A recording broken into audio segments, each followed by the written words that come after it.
नमस्कार जय जगन्नाथ स्वागत करुछु हमर यूट्यूब चैनल ई वेदिका को। आज चलंतु डिस्कशन करिबा ओडिया रो प्रैक्टिस सेट 4। एक नंबर क्वेश्चन कोन अछि क्वेश्चन टी पढुथिबा पिलाटी केउ आडे गला। एही वाक्यटी को कोन करिया दैछि हमर क्वेश्चन ले ना जटिल वाक्य रे परिणत कर। प्रथम जानिबा जटिल वाक्य कोन। वाक्य केते प्रकार सरल यौगिक जटिल तीन प्रकार एवं मिश्र वाक्य भी अछि। तो सरल वाक्य रे कोन थाए आगुर भी कहिछि गोटिए मात्र समापिका क्रिया थिबो ताकू आमे कहिबा सरल वाक्य। यौगिक वाक्य को केमि चिन्हिबा ना तार ओ एवं किंतु ए सब कनेक्टर लागिथिबो। जटिल वाक्य रे थिबो जेतेबेले सेतेबेले जे से जेमिति सेमिति ए सब वर्ड थिले आमे जानिबा जे एटा हला जटिल वाक्य। ऑप्शन को चलंतु डिस्कशन करिबा। ए रे अछि जेतेबेले पिलाटी पढुथिला सेतेबेले केउ आडे गला। मानुची एठी जेतेबेले सेतेबेले अछि हेले एटा किंतु गोटे ठीक वाक्य कि जेतेबेले पिलाटी पढुथिला सेतेबेले केउ आडे गला माने किछि अर्थ प्रकाश करूने ना कि आमे जे कोनोसी जहा लिखि देले भी समापिका क्रिया थिबो ताकू आमे वाक्य कहि दबा। वाक्य रो गोटे अर्थ भी दरकार। वाक्य रो डेफिनेशन कोन केते ओडिया शब्दर समाहार रे जदि एक निर्दिष्ट अर्थ प्रकाश करूथांती ताहाको वाक्य कहंती। तो एटा किछि अर्थ प्रकाश करूने एटा गोटे वाक्य नुह जदि बा जेतेबेले सेतेबेले अछि जटिल वाक्य रो चिन्ह अछि हेले एटा किछि अर्थ प्रकाश करूने तने एटा वाक्य ही नुह। ऑप्शन बी रे अछि जेउ पिलाटी पढुथिला सेही पिलाटी केउ आडे गला। हां एटार गोटे अर्थ प्रकाश होची माने जे पढुथिला से कुआडे गला। तो एटार जेउ सेही अछि तो एटा हे गला हमर जटिल वाक्य। तो हमकु देइछि जटिल वाक्य परिणत करिवाकू तो राइट आंसर हे जिवो ऑप्शन बी। ऑप्शन सी रे अछि पिलाटी पढी सारी केउ आडे गला।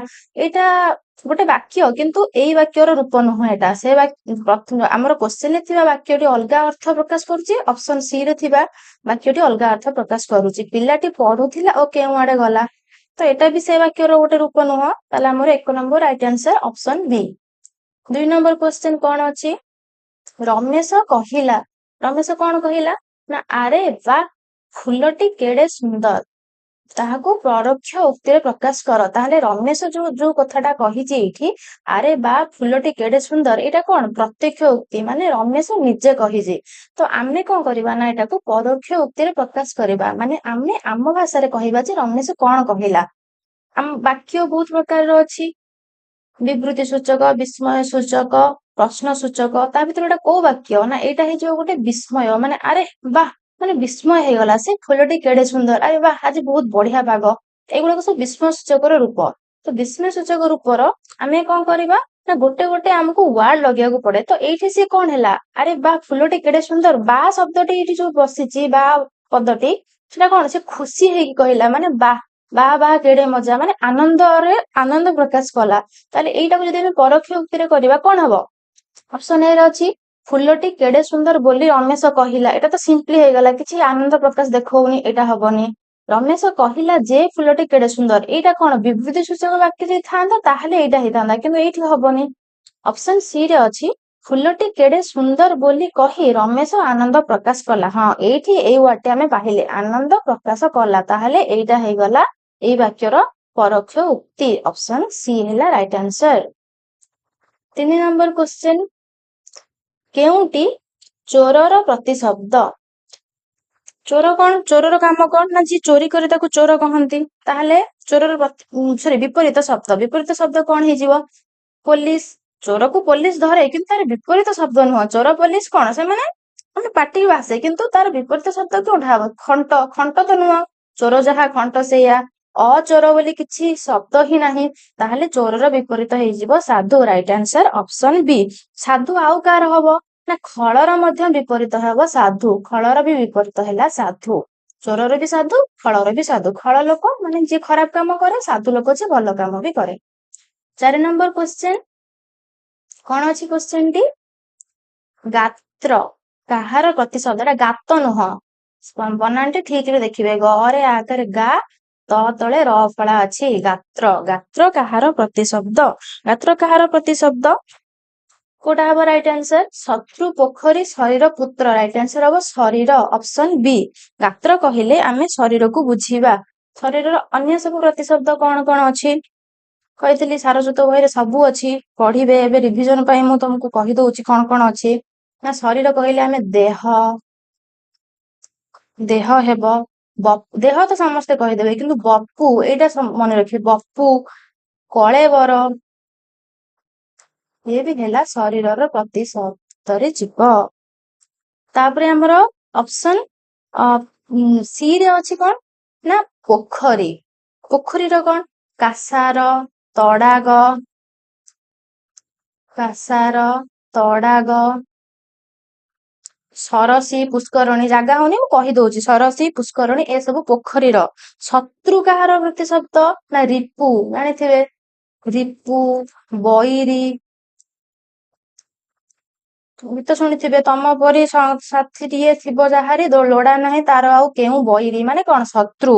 ଆଉ କଣ ନା ରିପୁ କହିଲି, ବୈରୀ କହିଲି, ଆଉ ଅରି, ଅରି ବି ହେଲା ଆମର ଶତ୍ରୁର ପ୍ରତିଶବ୍ଦ।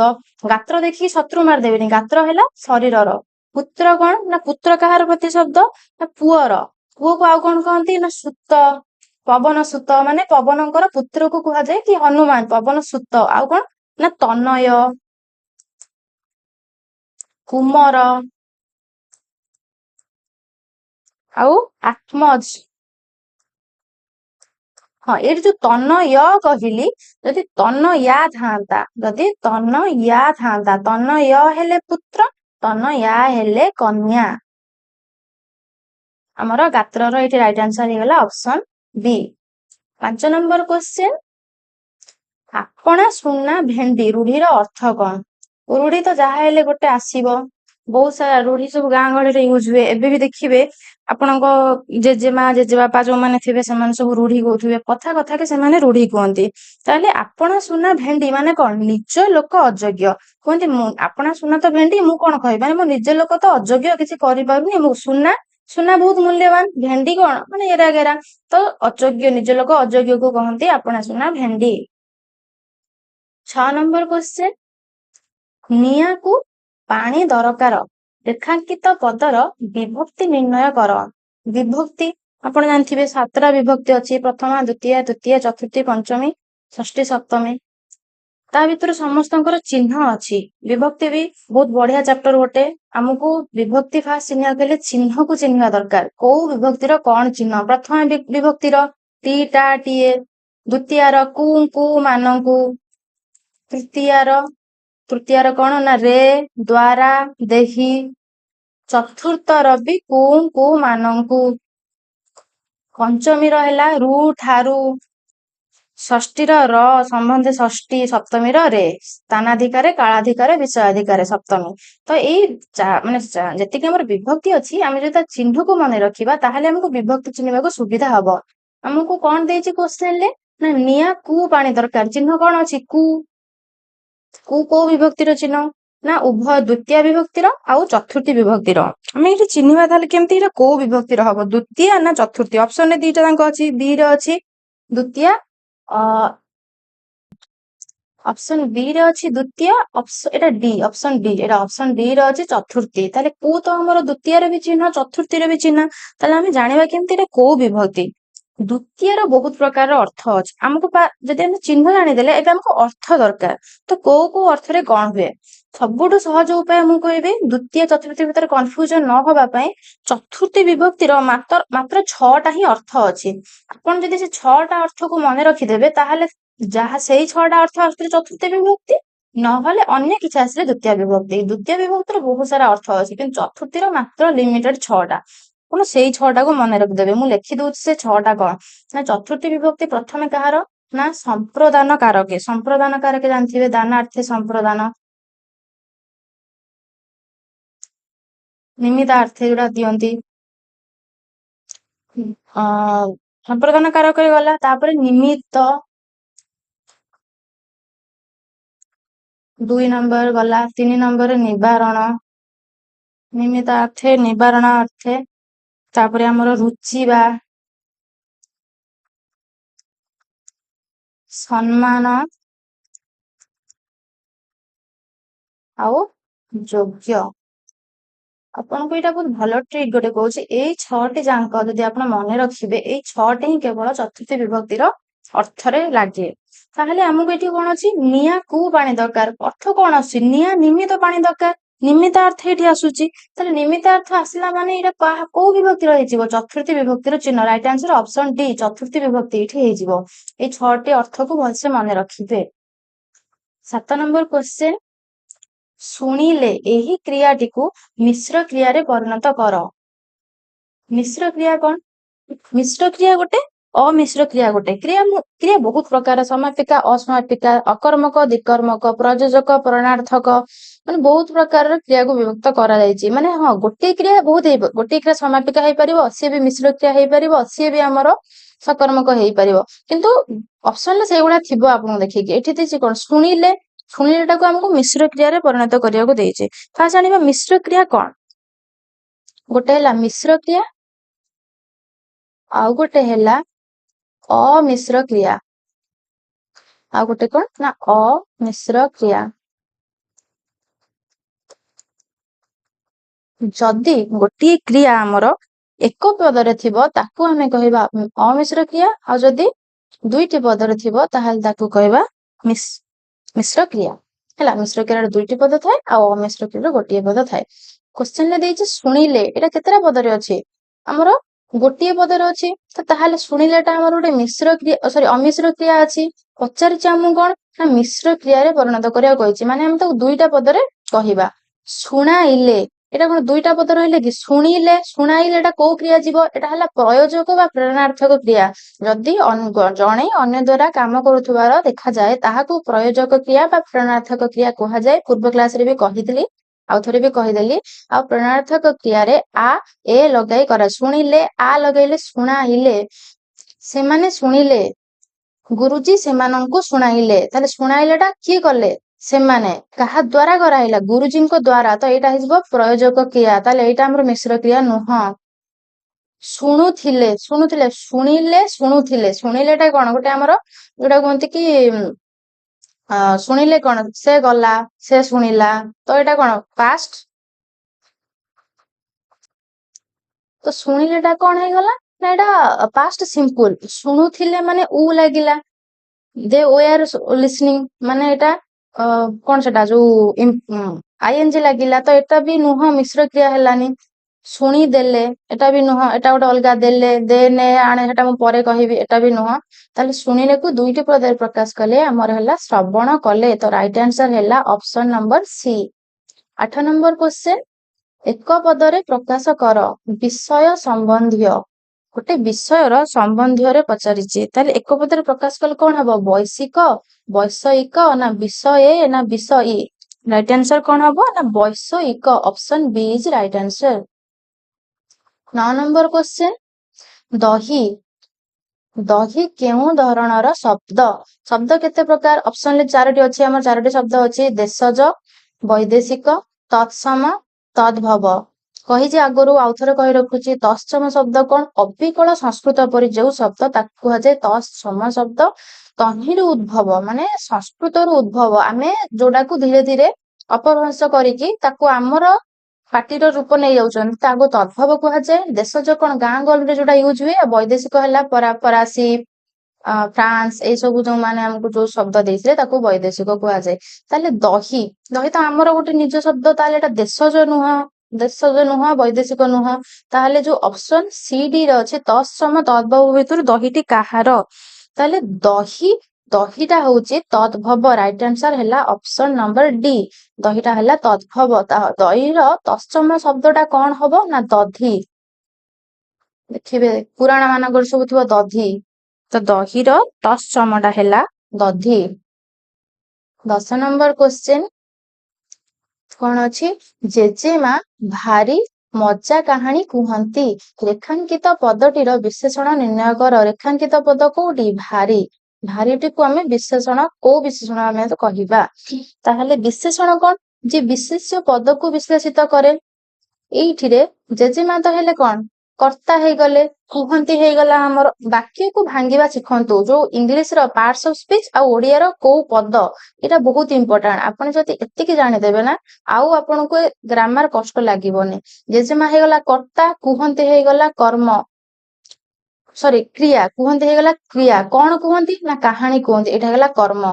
ତାହେଲେ ଏଇ ଯୋଉ ଭାରି ମଜା, ଏଇ ଦିଟା କଣ? ତାହେଲେ ଏଇ ଯୋଉ କର୍ମ, ସିଏ ବି ଗୋଟେ ବିଶେଷ୍ୟ। କାରଣ କର୍ମ ବି ବିଶେଷ ହେଇପାରିବ, କାରଣ ବିଶେଷ୍ୟ କଣ, ନାମବାଚକକୁ ଆମେ ବିଶେଷ୍ୟ କହନ୍ତି। ତ କଣ କହନ୍ତି ନା କାହାଣୀ, କାହାଣୀଟା ହେଇଗଲା ବିଶେଷ୍ୟ। ବିଶେଷ୍ୟକୁ ଯିଏ ବିଶ୍ଳେଷିତ କରେ ତାହାକୁ ଆମେ ବିଶେଷଣ ପଦ କୁହନ୍ତି। ତାହେଲେ କାହାଣୀକୁ କିଏ ବିଶ୍ଳେଷିତ କରୁଛି? ମଜା। ତାହେଲେ ମଜା ହେଇଗଲା ଆମର ଏଠି ବିଶେଷଣ। ତାହେଲେ ଭାରି ଅଛି କଣ, ମଜାକୁ ବିଶ୍ଳେଷିତ କରୁଛି। ଆମର 10 ନମ୍ବରରେ ଯୋଉ ଭାରି ଅଛି, ସିଏ ମଜାଟା ବିଶ୍ଳେଷିତ କରୁଛି କାହାଣୀକୁ, ଆଉ ଭାରିଟା ବିଶ୍ଳେଷିତ କରୁଛି ମଜାକୁ। ତାହେଲେ ଆମେ ମଜାକୁ କଣ କହିବା? ଖାଲି ବିଶେଷଣ କହିବା। କାହିଁକି ନା ସେ ବିଶେଷ ପଦକୁ ବିଶ୍ଳେଷିତ କରୁଛି। କିନ୍ତୁ ଭାରି ହେଇଯିବ ବିଶେଷଣର ବିଶେଷଣ, ମାନେ ଭାରିଟା ଏଠି ମଜାକୁ ବିଶେଷଣ କରୁଛି। ତ ରାଇଟ ଆନ୍ସର ହେଇଯିବ ଅପସନ ନମ୍ବର ସି, ବିଶେଷଣର ବିଶେଷଣ। କାରଣ ବିଶେଷଣକୁ ବି ସେ ବିଶ୍ଳେଷିତ କରୁଛି। ଭାରି ହେଇଗଲା ବିଶେଷଣର ବିଶେଷଣ।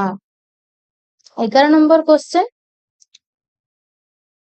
ଶରୀର ଦୁର୍ବଳ ହେବା, ଏହି ଭାବ ପ୍ରକାଶ କରୁଥିବା ରୂଢିଟିର ଅର୍ଥ କଣ ହେବ? ଶରୀର ଦୁର୍ବଳ ହେଇଯିବା କଣ କୁହନ୍ତି? ଧୂଆଁ ବାଣ ମାରିବା ନା, ଏଟା ନୁହେଁ। ଦେହ କଣ୍ଟା ହେଇଯିବା, ଆଜ୍ଞା ହଁ, ଦେହ କଣ୍ଟା ହେଇଯିବା କୁହନ୍ତିନି ତ, ଦେହ କଣ୍ଟା ହେଇଗଲାଣି, ଏମିତି କଣ ରୋଗୀଣା ଅଛି କି? ତ ଶରୀର ଦୁର୍ବଳ ହେଇଯିବା ମାନେ ହେଲା ଦେହ କଣ୍ଟା ହେଇଯିବା। ଦେହରୁ କଣ୍ଟା ଯିବା ନା, ଏଟା ବି ନୁହେଁ। ତଣ୍ଟି କାଟିବା ନୁହେଁ। ଧୂଆଁ ବାଣ ମାରିବା, ଧୂଆଁ ବାଣ ମାରିବାଟା କାହାର, ମାନେ ତାର ଅର୍ଥ କଣ ନା ବାହାପିଆ କଥା କହିବା, ମାନେ ତାକୁ କିଛି ଜଣା ନାହିଁ, ଖାଲି ସେ ବାହାପିଆ କଥା କହୁଛି, ମାନେ ବଡ ବଡ କଥା କହୁଛି। ଦେହରୁ କଣ୍ଟା ଯିବା କଣ ନା, ମୋ ଦେହରୁ ଗୋଟେ କଣ୍ଟା ଗଲା, ମାନେ ଶତ୍ରୁ ନାଶ ହେବା। ଶତ୍ରୁ ନାଶ ହେବାକୁ କହନ୍ତି ଦେହରୁ କଣ୍ଟା ଯିବା। ତଣ୍ଟି କାଟିବା କଣ ନା ଅନିଷ୍ଟ କରିବା, ମାନେ ଅମଙ୍ଗଳ କରିବା।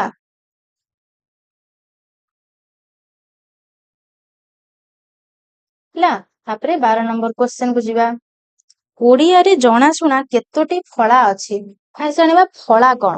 ଆମେ ଯୋଉ ବାକ୍ୟରେ ବ୍ୟବହାର କରୁଛନ୍ତି ବର୍ଣ୍ଣ, ଯଦି ଆମେ ଖାଲି ବର୍ଣ୍ଣ ନବା ତାହେଲେ କଣ ଆମେ ଶବ୍ଦ କିମ୍ବା ବାକ୍ୟ ଲେଖିପାରିବା? ନା, ବର୍ଣ୍ଣର ଆମର ସହାୟତା କରନ୍ତି ମାତ୍ରା ବା କାର, ମାତ୍ରା ବା କାର, ଆଉ ଗୋଟେ ହେଲା ଫଳା।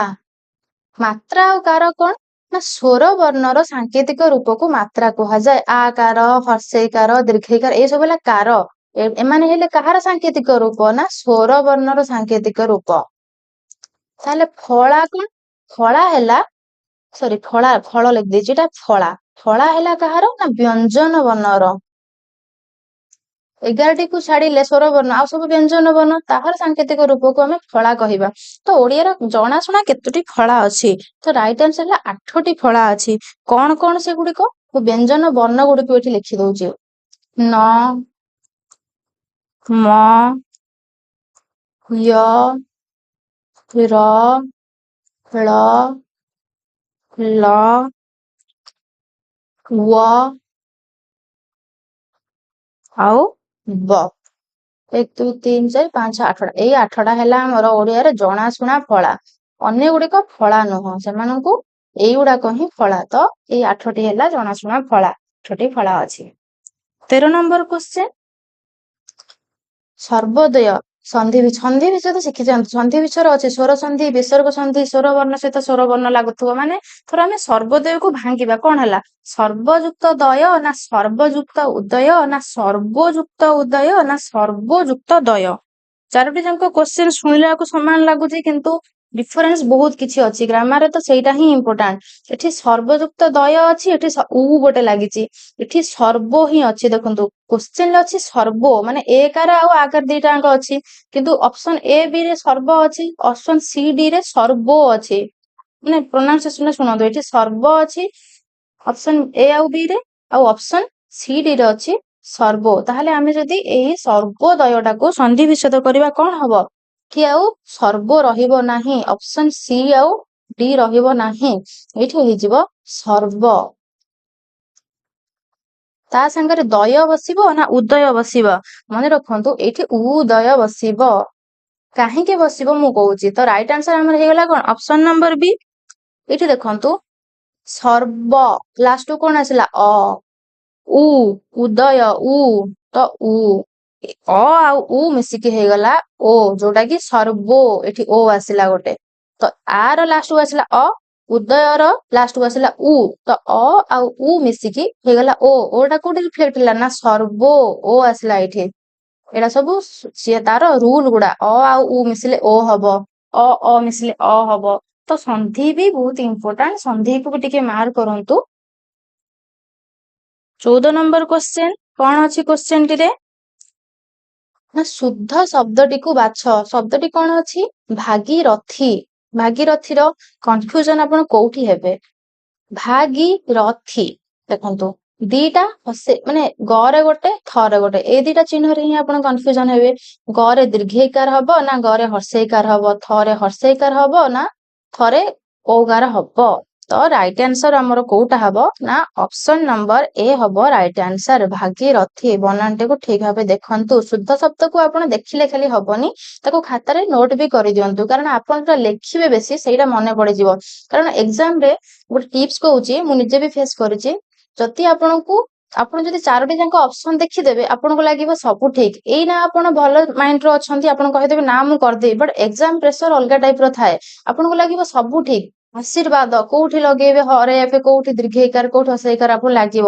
ତ ଆପଣ ଯଦି ତାକୁ ଟିକେ ଲେଖିଥିବେ ତ ଆପଣଙ୍କ ହାତ ପଳେଇବ। ଆପଣ କ୍ୱେଶ୍ଚନ ଟିକୁ ଦେଖିଦେବେ ଧର ଭାଗୀରଥୀ, ଆପଣ ଅପସନ ଦେଖିବେନି, ଆପଣ ଡାଇରେକ୍ଟ ଲେଖି ଚାଲିବେ। ଦେଖିବେ ଆପଣଙ୍କ ଯଦି ଆପଣ ପ୍ରାକ୍ଟିସ କରିଥିବେ ହାତ ପଳେଇବ ଭାଗୀରଥୀ ଏମିତି ଲେଖିବାକୁ। ହେଲା ଭାଗୀରଥୀ କଣ ନା ଭାଗୀରଥୀ କହିଲେ ଭଗୀରଥୀର ପୁତ୍ର ବା ଗଙ୍ଗାର ବି ପ୍ରତିଶବ୍ଦ ହେଲା ଭାଗୀରଥୀ। 15 ନମ୍ବର କ୍ୱେଶ୍ଚେନ କଣ ଅଛି କ୍ୱେଶ୍ଚେନରେ ନା ମୀମାଂସା, ଏହାକୁ ବହୁ ପଦରେ ପ୍ରକାଶ କର। ମୀମାଂସାଟି କଣ ଅଛି ନା ଏକ ପଦରେ, ତାହାକୁ ଆମେ ବହୁ ପଦରେ ପ୍ରକାଶ କରିବା। ମାନେ ମୀମାଂସା କହିଲେ ଆମେ କଣ ବୁଝିବା। କହିବାର ଇଚ୍ଛା, ପ୍ରିଭିୟସ କ୍ଲାସରେ ଏଇଟା ମୁଁ କହିଥିଲି, କହିବାର ଇଚ୍ଛାକୁ କଣ କୁହାଯାଏ ନା ବିବକ୍ଷା। ଶୁଣିବାର ଇଚ୍ଛା ଶୁଶ୍ରୂଷା। ଶୁଶ୍ରୂଷା ସିନା କହିଦେଲି, ତାର ବନାନଟି କେମିତି ହବ ଦେଖନ୍ତୁ। ଫାର୍ଷ୍ଟ ରହିବ ତାଲବେଶରେ ହର୍ଷ ଉକାର, ତାଲବେଶରେ ର ଫଳା ଦୀର୍ଘ ଉକାର ଆଉ ମୂର୍ଧନ୍ୟଷରେ ଆକାର। ଏଠି ବି ଶୁଦ୍ଧ ଶବ୍ଦ ବି ଆସୁଛି। ତାମାନେ ନୁହେଁ ଯେ କେବଳ ମୀମାଂସା କାହାକୁ କୁହାଯାଏ ଆମେ ଦେଖିବା। ଏଇ ଶୁଶ୍ରୂଷା ଏଇଟା ବି ଶୁଦ୍ଧ ଶବ୍ଦରେ ପଡିଯାଇପାରେ। ଲାଭ କରିବାର ଇଚ୍ଛା କଣ ହେଲା ଲିପ୍ସା। ଆଉ ନିଷ୍ପତ୍ତି କରିବାର ଇଚ୍ଛା ହେଲା ମୀମାଂସା। ମୀମାଂସା ମାନେ କଣ ଝଗଡା ଲାଗିଛନ୍ତି, ମୀମାଂସା ମାନେ ଗୋଟେ କିଛି ନିଷ୍ପତ୍ତି ନେଇଯିବା, ମାନେ ଶେଷକୁ ପହଞ୍ଚିବା, ତାକୁ କୁହାଯାଏ ମୀମାଂସା। 16 ନମ୍ବର କ୍ୱେଶ୍ଚେନ କାଲି ମୁଁ ଘରକୁ ଯାଉଥିବି, କ୍ରିୟାର କାଳ ନିର୍ଣ୍ଣୟ କର। କାଳ ଆମର କେତେ ପ୍ରକାର, ବର୍ତ୍ତମାନ କାଳ, ଅତୀତ କାଳ, ଭବିଷ୍ୟତ କାଳ। ପୁଣି ବର୍ତ୍ତମାନର ପୁଣି ସବୁଥିର ଅଛି କଣ ସାଧାରଣ, ଅସମ୍ପନ୍ନ, ସମ୍ପନ୍ନ, ଏମିତି ଅଛି ଆମର 3 ପ୍ରକାର ପ୍ରତ୍ୟେକଟିର। ତାହେଲେ କାଲି ମୁଁ ଘରକୁ ଯାଉଥିବି, ବା ଲାଗିଲେ ତ ଆମେ ଭବିଷ୍ୟତ, ତ ଅପସନ ଡି ତ ଆମର ଷ୍ଟ୍ରେଟ କଟିଗଲା। ତାପରେ ଯାଉଥିବି କଣ ମାନେ ସରିଯାଇଥିବ କି ନା, ତାହେଲେ ଏଇଟା କଣ ସରି ନଥିବ, ବୁଝିଲେ କି। ତାହେଲେ ଏଇଟା ଆମର ଅସମ୍ପନ୍ନ ଭବିଷ୍ୟତ ହେଇଯିବ। ଉ ଆସିଲେ ହେଇଯିବ ଅସମ୍ପନ୍ନର ଚିହ୍ନ, ଆଉ ସମ୍ପନ୍ନର କଣ ଇ। ଏଇଠି ଯଦି ଥାନ୍ତା କାଲି ମୁଁ ଘରକୁ ଯାଇଥିବି, ଇ ଆସିଲେ ଏଇଟା ସମ୍ପନ୍ନ ହେଇଥାନ୍ତା। ଆଉ ସାଧାରଣଟା କଣ ନା କାଲି ମୁଁ ଘରକୁ ଯିବି, ଏଇଟା ହେଇଯିବ ସାଧାରଣ। ଆମର ଏଇଠି କଣ ଯାଉଥିବି ଅଛି, ତ ରାଇଟ ଆନ୍ସର ହେଇଯିବ ଅପସନ ଏ ଅସମ୍ପନ୍ନ ଭବିଷ୍ୟତ। 17 ନମ୍ବର କ୍ୱେଶ୍ଚେନ ଶୁଦ୍ଧ ଶବ୍ଦଟିକୁ ବାଛ। ଭେରି ଭେରି ଇମ୍ପୋର୍ଟାଣ୍ଟ ଶୁଦ୍ଧ ଶବ୍ଦ ପୂଜାସ୍ପଦ। ବହୁତ ମାନେ ପ୍ରିଭିୟସ ବହୁତ ରିପିଟ ହେଇଛି ଏଇ କ୍ୱେଶ୍ଚେନଟି, ମାନେ ପୂଜାସ୍ପଦ। ପୂଜାସ୍ପଦ ନା ପୂଜ୍ୟାସ୍ପଦ ନା ପୂଜ୍ୟପାଦ ନା ପୂଜ୍ୟାପାଦ, କଣ ହବ ରାଇଟ ଆନ୍ସର। ଆପଣ ମାନେ ଦେଖନ୍ତୁ ଅପସନ ଏ ରେ ଅଛି ପୂଜ୍ୟାସ୍ପଦ, ସରି ପୂଜା, ଏଠି ଜିଆ ନାହିଁ, ଜିଅ ଫଳା ନାହିଁ, ପୂଜାସ୍ପଦ। ହଁ ଏଇଟା ହିଁ ରାଇଟ ଆନ୍ସର ପୂଜାସ୍ପଦ। ଆଉ କଣ ନା ପୂଜ୍ୟପାଦ, ଏଇଟା ବି ଉଭୟ ଏ ଆଉ ବି ଏ ଦିଟା ଯାକ ହେଲେ ଶୁଦ୍ଧ। ଏଇଟା ବି ପଢିଲେ ହବ, ଏଇଟା ବି ପଢିଲେ ହବ।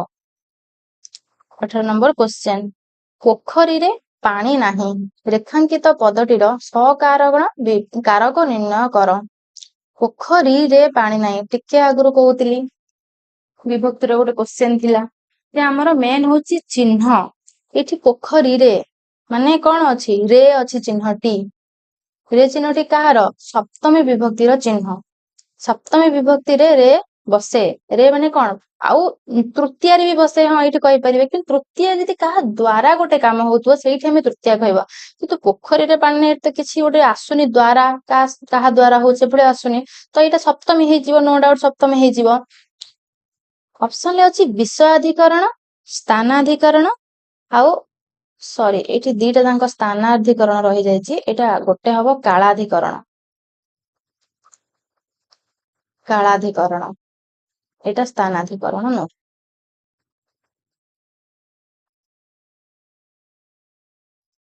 ହେଲା ତାହେଲେ ବିଷୟାଧିକରଣ ନା ସ୍ଥାନାଧିକରଣ ନା କାଳାଧିକରଣ। ବିଷୟ ଏଇଟା ଗୋଟେ ବିଷୟ ପୋଖରୀଟା କଣ ଗୋଟେ ସ୍ଥାନ ତାହେଲେ ଏଇଠି ସ୍ଥାନାଧିକରଣ ହବ ରାଇଟ ଆନ୍ସର ଅପସନ ସି ହବ ରାଇଟ ଆନ୍ସର। ସ୍ଥାନକୁ ବୁଝଉଛି ବିଷୟ ହେଇଥିଲେ ସେ ଗଣିତରେ ନିପୁଣ ଏଇଟା ଗୋଟେ ବିଷୟ ଆସିଲା ସେଇଠି ହେଇଥାନ୍ତା ବିଷୟାଧିକରଣ। ଆଉ କାଳାଧିକରଣ କଣ ସକାଳେ ମୁଁ ତମ ଘରକୁ ଯିବି ସକାଳ ଗୋଟେ କାଳକୁ ମାନେ ଗୋଟେ ସମୟକୁ ବୁଝେଇଲା ତ ସେଇଟା ହେଇଥାନ୍ତା କାଳାଧିକରଣ। ଆଉ କିନ୍ତୁ ଏଇଠି ପୋଖରୀଟା ଗୋଟେ ସ୍ଥାନ ତ ସେଥିପାଇଁ ଏଇଟା ସ୍ଥାନାଧିକରଣ କାରକ ହେଇଗଲା ରାଇଟ ଆନ୍ସର ଅପସନ ସି। ଏଇଟାକୁ ଟିକେ ଭୁଲ ହେଇଯାଇଛି ମାନେ ଏଇଟା କାଳାଧିକରଣ ହବ ଦିଟା ସ୍ଥାନାଧିକରଣ ରହିଯାଇଛି। ଅପସନ ସି ହବ ସ୍ଥାନାଧିକରଣ। ଆଉ 19 ନମ୍ବର କ୍ୱେଶ୍ଚନ କୁ ଯିବା। ପ୍ରତ୍ୟେକ ବାକ୍ୟର ପ୍ରତ୍ୟେକ ଅଂଶକୁ କଣ କୁହାଯାଏ? ବାକ୍ୟର ପ୍ରତ୍ୟେକ ଅଂଶକୁ ଆମେ କଣ କହିବା? କଣ କହିବା ବାକ୍ୟ ଫାଷ୍ଟ କଣ ନା କେତେ ଗୁଡିଏ ଶବ୍ଦର ସମାହାରରେ ଯଦି ଗୋଟେ ନିର୍ଦ୍ଦିଷ୍ଟ ଅର୍ଥ ପ୍ରକାଶ ହଉଥାଏ ତାହେଲେ ତାହାକୁ ଆମେ ବାକ୍ୟ କହିବା। ଧର ମୁଁ କହିଦେବି ସେ ଖାଇବ ଗଲା ତ କିଛି ଗୋଟେ ଅର୍ଥ ଆସିଲାନି ଅସଜଡା ହେଇଗଲା ବାକ୍ୟ କଣ ଜାଣିଲେ ପୁଣି ବାକ୍ୟର ପ୍ରତ୍ୟେକ ଅଂଶକୁ କଣ କୁହାଯାଏ? ମୁଁ ଗୋଟେ ବାକ୍ୟ କହିଲି ସେ ଘରକୁ ଯାଉଛି ଏଠି ଲେଖି ଦଉଛି ବାକ୍ୟଟି ଜାଗା ନଥିବାରୁ ଏଠି ସେ ହେଇଗଲା କଣ ନା କର୍ତ୍ତା ଯାଉଛି ହେଇଗଲା କ୍ରିୟା କୁଆଡେ ଯାଉଛି କଣ କାହାକୁ କୁଆଡେ ଲଗେଇ କଲେ କର୍ମ ତ କୁଆଡେ ନା ଘରକୁ ଏଇଠି ଆମର ମିଳିଗଲା କର୍ତ୍ତା କର୍ମ ଆଉ କ୍ରିୟା। ତାହେଲେ ବାକ୍ୟର ପ୍ରତ୍ୟେକ ଅଂଶକୁ ଆମେ କଣ କହିବା ନା ପଦ ବୋଲି କହିବା। ପଦ ହେଲା ବାକ୍ୟର ପ୍ରତ୍ୟେକ ଅଂଶକୁ ଆମେ ପଦ ବୋଲି କହିବା। ପଦ କେତେ ପ୍ରକାର ନା ପଦ ହେଲା 5 ପ୍ରକାର। କଣ କଣ ବିଶେଷ୍ୟ ଏମାନେ ସବୁ ନିଜେ ନିଜେ ଗୋଟେ ବହୁତ ବଡ ଚାପ୍ଟର କୋ ବିଶେଷ୍ୟ ପୁଣି ଅଛି ବିଶେଷ୍ୟ କେତେ ପ୍ରକାର ବିଶେଷଣ ହେଲା ଆଉ ଗୋଟେ ବିଶେଷ୍ୟ ବିଶେଷଣ ସର୍ବନାମ ଅବୟ ଆଉ କ୍ରିୟା ଏଇଟା ହେଲା ଆମର 5 ପ୍ରକାରର ପଦ। ଏମାନେ ସବୁ ନିଜେ ହେଲେ ଗୋଟେ ଗୋଟେ ବହୁତ ବଡ ବଡ ଚାପ୍ଟର। କ୍ରିୟା ତ ବହୁତ ବଡ ବିଶେଷ ବିଶେଷଣ ସର୍ବନାମ ଆମେ ବି ଆଣିବୁ ଡିଟେଲରେ ବିଶେଷର ଗୋଟେ ବିଶେଷଣ ସବୁଥିରେ ଗୋଟେ ଗୋଟେ କ୍ଲାସ ଆଣିବୁ। ତ ଆମର ଏଠି ରାଇଟ ଆନ୍ସର ହେଇଗଲା ବାକ୍ୟର ପ୍ରତ୍ୟେକ ଅଂଶକୁ ପଦ ବୋଲି କୁହାଯାଏ। ବାକ୍ୟାଂଶ ଅପସନ ଏ ର ଅଛି ବାକ୍ୟାଂଶ। ବାକ୍ୟାଂଶ କଣ ପ୍ରିଭିୟସ କ୍ଲାସରେ ଗୋଟେ କ୍ୱେଶ୍ଚନ ଆଣିଥିଲି ସେଥିରେ ବାକ୍ୟାଂଶକୁ ଡିଟେଲସରେ କହିଥିଲି ଆଉ ଥରେ କହି ରଖୁଛି ଯଦି ସମାପିକା କ୍ରିୟା ନଥାଇ ଗୋଟେ ଅଧା ବାକ୍ୟ ଥାଏ ତାହେଲେ ତାକୁ ଆମେ ବାକ୍ୟାଂଶ କହିବା। ସେ ଯାଉଁ ଯାଉଁ ଏଇଟା କଣ ସମାପିକା କ୍ରିୟା ନୁହଁ ଯାଉଁ ଯାଉଁଟା ଆମର ଅସମାପିକା କ୍ରିୟା ଆଣିବି କ୍ରିୟାର ବି ଆଣିବି ଅସମାପିକା ସମାପିକା କଣ ତ ଯାଉଁ ଯାଉଁଟା ଆମର ଅସମାପିକା କ୍ରିୟା ହେଲା। ସମାପିକା କ୍ରିୟା ନାହିଁ କିଛି ଅର୍ଥ ପ୍ରକାଶ କଲାନି ସେଇଆକୁ ଆମେ କହିବା ବାକ୍ୟାଂଶ କିଛି ଅର୍ଥ ମାନେ ସମାପିକା କ୍ରିୟା ନଥିବ ଅର୍ଥ ପ୍ରକାଶ କରୁନଥିବ। ଆଉ ଖଣ୍ଡ ବାକ୍ୟ କଣ ଖଣ୍ଡ ବାକ୍ୟ ନା ଯଦି ସମାପିକା କ୍ରିୟା ଥାଇକି ବି ଅର୍ଥ ପ୍ରକାଶ କରୁନଥିବ ମୁଁ କହିଲି ତମେ ଯେତେବେଳେ ଆସିଥିଲ ତମେ ଯେତେବେଳେ ଆସିଥିଲ ଏଇଟାର ସମାପିକା କ୍ରିୟା ଆସିଥିଲ ରହିଗଲା କିନ୍ତୁ ଅର୍ଥ ପ୍ରକାଶ କଲା କି ନା ଏହାକୁ ଆମେ କହିବା ଖଣ୍ଡ ବାକ୍ୟ। ଯେତେବେଳେ ସମାପିକା କ୍ରିୟା ଥାଇକି ବି କିଛି ଅର୍ଥ ପ୍ରକାଶ ନ କରିବ ତାକୁ ଆମେ କହିବା ଖଣ୍ଡ ବାକ୍ୟ। କିନ୍ତୁ ମୁଁ ଯଦି ଏଇଠି ଆଉ ଗୋଟେ ବାକ୍ୟ ରଖିଦେବି ତମେ ଯେତେବେଳେ ଆସିଥିଲ ମୁଁ ପଢୁଥିଲି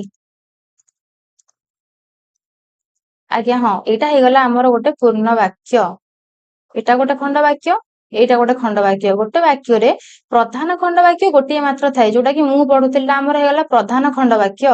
ଆଉ ଅପ୍ରଧାନ, ଆଉ ଯୋଉଗୁଡା ସବୁ ଅପ୍ରଧାନ। ତାହେଲେ ଏଇ ଯୋଉ ତମେ ଯେତେବେଳେ ଆସିଥିଲଟା ହେଇଗଲା ଅପ୍ରଧାନ ଖଣ୍ଡ ବାକ୍ୟ।